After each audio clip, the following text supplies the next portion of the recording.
In this video lecture, I will discuss PL/SQL exception handling. First of all, what is an exception? Exceptions are runtime errors caused due to data stored in variables or data accessed from database tables. Exceptions can also cause due to some other reasons that we will discuss shortly, but most of the times the exceptions are caused because of the data that we have from the databases. Exceptions are different from syntax errors and they are encountered only when a PL/SQL block is executed. Syntax errors means that those errors which you make when you write the statements in a wrong way without following the syntax of the PL/SQL standard. But exceptions are different from the syntax errors because you will be able to see an exception only when a PL/SQL block is executed. The exceptions are not detected when the PL/SQL block is compiled. To inhibit exceptions from halting an application abruptly, they are handled in exception section of PL/SQL block. When a code encounters an exception, then if it is not handled in the exception path, then the application which is using that PL/SQL block, it will halt immediately and it will result in an error shown to the user which may not be understandable to them because of the difficult the error codes and the error messages generated by Oracle. So exception handling is done so that we can convert those exceptions into user understandable messages. The code is called an exception handler for defining what happens when an exception is encountered. The exception handler is a special code which is added to the PL/SQL block in the exception section, which defines that when any exception occurs in the code, then what should happen, what you want to do with that exception. Users are given an understandable message and the program exits gracefully. So user gets to know that what is the problem with the data, and then the message is clear to him, and then the program exits gracefully without giving any abrupt messages. Exception handling. Exception handling is part of writing PL/SQL blocks. An occurrence of exception in begin section passes control to exception section where the code to handle the exception is given.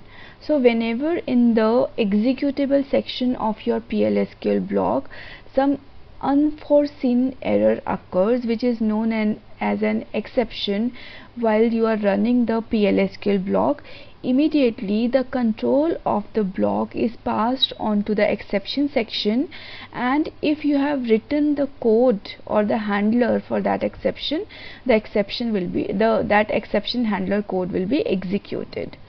The exception handling section is placed after the executable section of the block. You cannot switch the places of executable section and exception section. Exception section is since responsible for catching the exceptions occurring in the executable part, so it should always be after the executable section of the block, which you understand as a begin block. The exception block handles only the first exception. If there are other exceptions in block, they are never raised because occurrence of first exception switches control to the exception section. So that means if your block is having multiple exceptions, then whenever the first exception happens, the control will shift to the exception section, and the exception which is now raised, for that the exception handler will be executed and the control will never go back to the executable part. So if you have multiple exceptions, only the first exception will be handled by the exception block, rest of the things will not be raised. So the exception handling section is defined in the following way. First you give the keyword exception, then the keyword when, the name of the exception, then keyword, and whatever you want to do with the exception, those statements you can give in the error processing statements, and it should always end with a semicolon.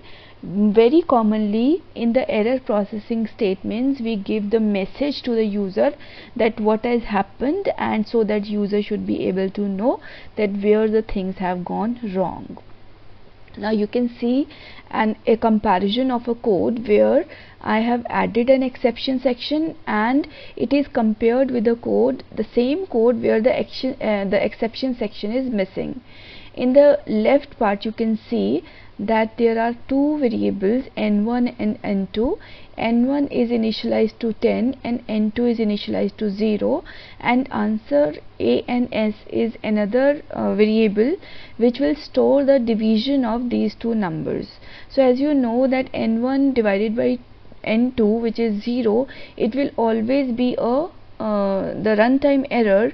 So we expect the program not to run properly here, and that is why, just to check, we have given the dbms underscore output dot put line after the division operation. So if the division is correct, then the answer will be displayed. If the division is not possible, then the error message will be appearing on the screen.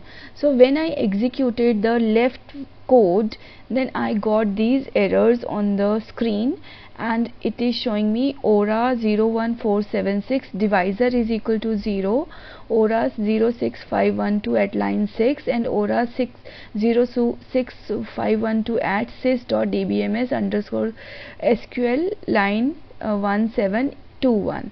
So if as a user you get this error, you will not be able to make out that what is the problem within your code. But see, on the right hand side the same thing is done, but here I have added the exception part where I have checked that when 0 divide. Now 0 divide is a built-in exception, and this is the name of that exception, that is the ORA 01476. the code is this and the error name is this. So when 0 underscore divide, then I want to give this message dbms underscore output dot put line division by 0 not allowed. So when I execute the code on the right hand side, I don't get the error in red, but I get a very friendly message which says that division by 0 not allowed. Now can you see that this is the message I have given in the exception handling part. So you can make out that when an exception handler occurs without the exception handler, then you get a very disturbing or very unforeseen message, but when you use the exception handler, then you get a message which is user friendly, and you can make out that what has gone wrong in your code. Now see another example. Here you can see that I have declared num as number, and in the executable section I have written dbms output dot put line square root of number is sqrt and brackets num. So I am square rooting this number, and I have also defined the exception that when value error, that means when value is not proper, then dbms output dot put line an error has occurred. So when I run this code and I pass on 4 plus 4 to num, then the square root is calculated and I get the message which is shown in the left hand side, that is statement process square root 4 is 2. But when I pass on num value minus 4, then the dbms output statement, it will not be executed because square root of minus 4 is not possible. So the exception section will take over and it will give the message an error has occurred. So this is how you can see that same code can take up the value, and on the basis of the value, the exception, if it is raised, it is handled by the exception section. Now what are the advantages of exception handling? Now exceptions are going to be there in your codes, but it is always better to handle them. So if you handle the exceptions in the exception section, what are the benefits? The first benefit is An exception handling section allows a program to execute to completion instead of terminating prematurely. So your program will not terminate abruptly, but it will go to the end of your program and it will give a user understandable message. It allows isolation of an error handling routines. All error processing code for a specific block is located in a single section. It becomes easy to understand program's logic. So with the exception handling section in your PLSQL block, you can isolate all the error handling routines at one location, and if any exception occurs in your code, the control will pass on to that section. It makes you easy to understand the program's logic, and it is a form of defining clean code. Now adding an exception handling section enables event driven processing of errors. So when we add an exception handling section, so what will happen is that only when that specific exception occurs, only then the exception handler will be used. So this is just like event driven processing, that only when the error occurs, then only the code will be executed, otherwise the code will keep on will be resting there waiting for the exception to happen. Now what are the types of exceptions? There are two types of exceptions: built-in exceptions and user-defined exceptions. Built-in exceptions are predefined exceptions with names and exception codes, whereas user-defined exceptions are those which the programmers can declare. Now programmer can declare an exception just like a variable and in the declare section, and write its exception handler in exception section. This exception will be raised by the programmer within the execution section of the block associating with a certain condition. So in this case, the exception has to be raised by the programmer. When that exception occurs in the program and it is associated with the condition, then only the exception handler will be executed. So there are two ways. You can use either the inbuilt exceptions or you can define your own exceptions for your PLSQL blocks. Let's now discuss the built-in exceptions. The most commonly used built-in exceptions are listed here. The first one is no data found.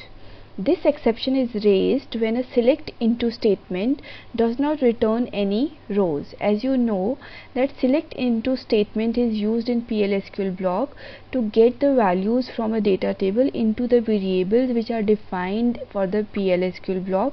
So if you are using a select into statement to fill up some variables predefined, then if the data which we want to fill in is not available from the table, then this exception is automatically raised. But if you are using sum or count group functions, then even if the sum or count gives us a value 0, this exception will not be raised because 0 is a value. If it is null, then only no data found will be raised. So when we are using sum or count function, even if there is no row, sum and count function will give us 0 value. So this exception will not be raised if you are having sum or count as a part of the select into statement. Then second exception is too many rows. Now this exception is raised when a select into statement returns more than one row, since a select into can return only a single row. If the condition that we have specified into the select into statement returns more than one row, then this error exception will be raised, defining that there are more than one rows that are returned by the select statement, because it is only possible to fetch one row using select into statement. So if somehow select into statements returns more than one rows, then too many rows, this exception will be raised.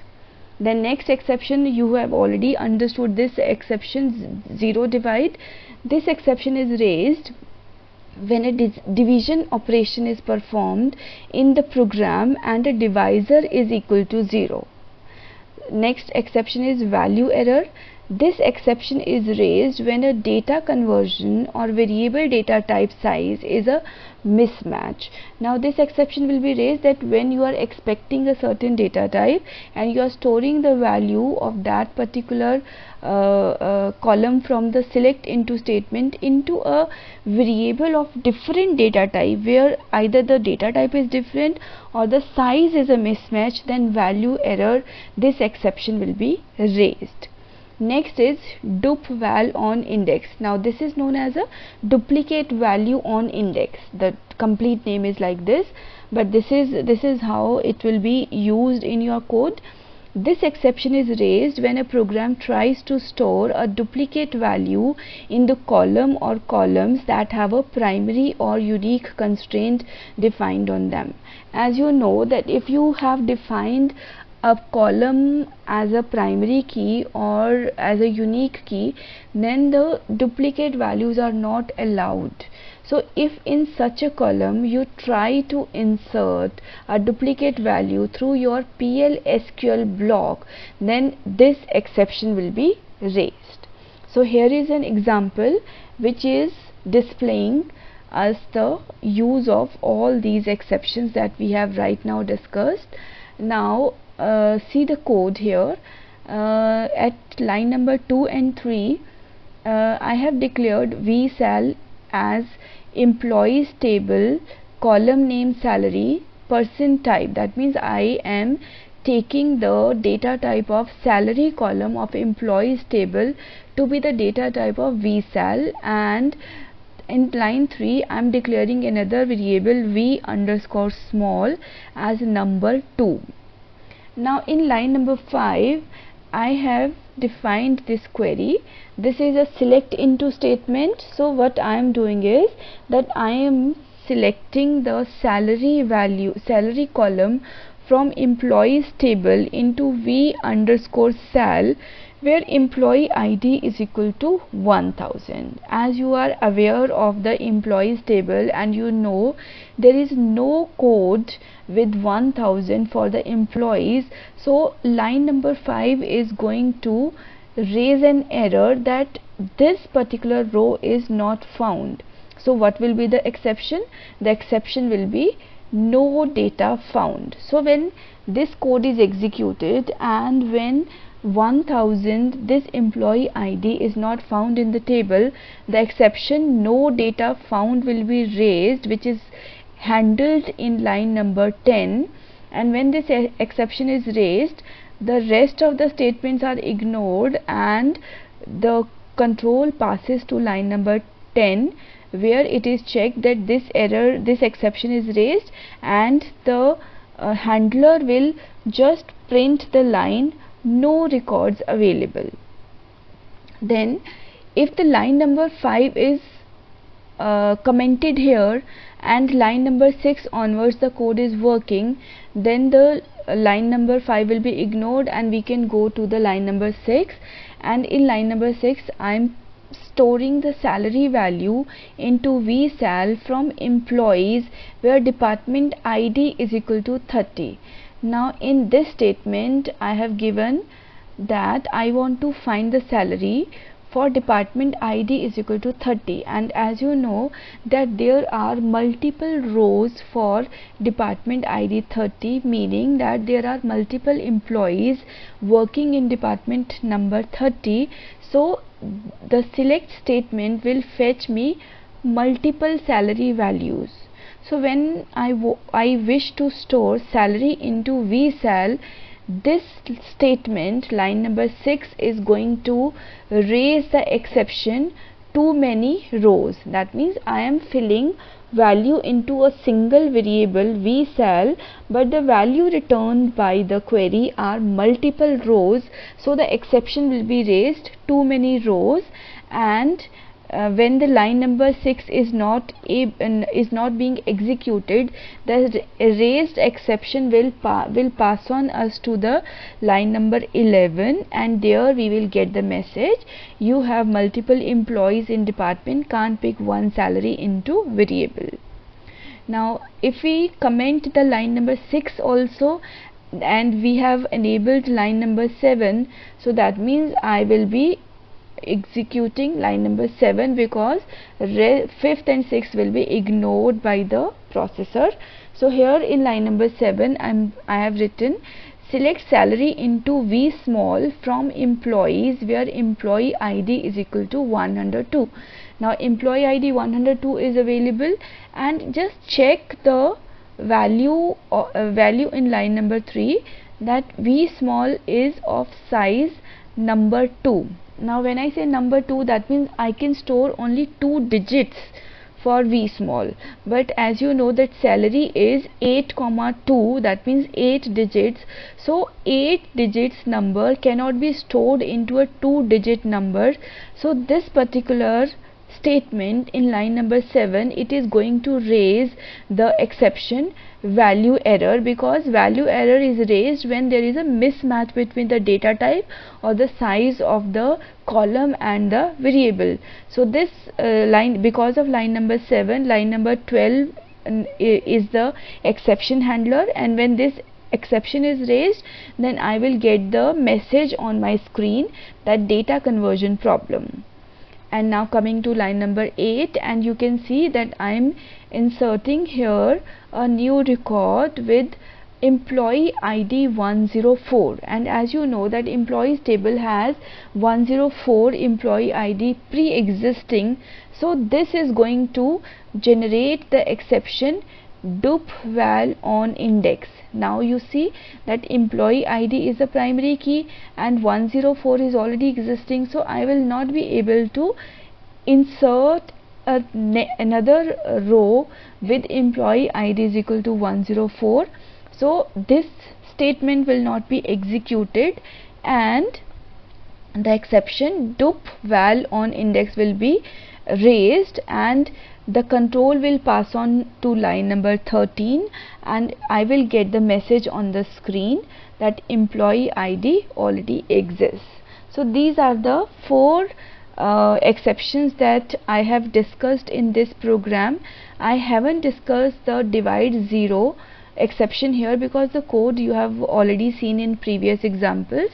When you try to do this code in livesql.oracle.com, then just make sure that at one time only one of the lines from 5, 6, 7, 8 is working, rest of should be commented, because when one error exception is raised in the execution block, rest of the exceptions will not be raised because the control will immediately pass to the exception section. That means if you have a exception in line numbers 5, 6, 7 and 8, all of these, and when your code starts executing, then because of line 5 the exception will be raised and it will be passed on to line number 10, and the rest of the exception will never be raised. So just to check how these exceptions are working, you have to comment every statement just leaving one. That means if you want to check the no data found, then comment 6, 7, 8. If you want to see too many rows, then comment 5, 7 and 8. If you want to see value error, then comment 5, 6 and 8. If you want to see dup val on index, then comment 5, 6 and 7. Then you will be able to run this code properly.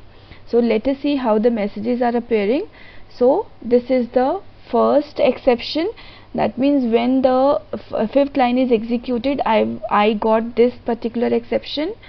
When the line number 6 is executed, then this exception is the exception of too many rows will be handled, and I will get this message. Well, next line number 7, it will be data conversion, so I get this message, and when I try to insert a duplicate value in the primary key column, then I get this exception, this message from the exception handler. So this is how the inbuilt exceptions work in your PL/SQL block. This is all about the PL/SQL built-in exceptions. Next I will discuss the PL/SQL user defined exceptions.